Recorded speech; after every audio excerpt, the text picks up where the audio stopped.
Hello everyone, কেমন আছো তোমরা? আমি উর্মিলা। আমার আরেকটি ব্লগে তোমাদের সবাইকে অনেক অনেক ওয়েলকাম।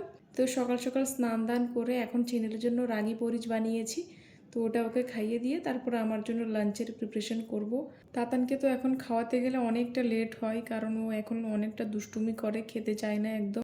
আমি নিজের জন্য একা কিছু বানাই না, আমার থেকে ভালো লাগে না একা একা খেতে। তো যাই হোক, আজকে দুপুরে একদমই ইচ্ছে করছিল না যে তরকারি দিয়ে ভাত খাই, তো নিজের জন্য একটু ভাজাভুজি করব। তো এখন বাঁধাকপির বড়াটা ভেজে নিচ্ছি, ওদিকে আলুটা সেদ্ধ করে নিয়েছি, আলু মাখা করব আর ডিম অমলেটটা করব। একদমই শুকনো শুকনো করে সবকিছু হবে আজকে। বড়া তো আমার ভাজা হয়ে গেছে, তো এদিকে ডিমটা ফেটিয়ে নিচ্ছি।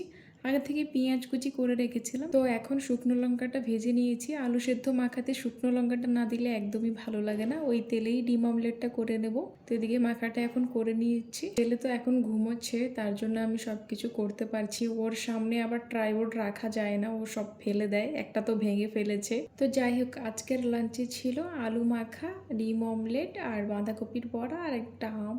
সব কিছু মিলিয়ে অনেক ভালোই লাগলো। তো ভিডিওটি যদি ভালো লাগে একটা লাইক কমেন্ট শেয়ার করে দিও।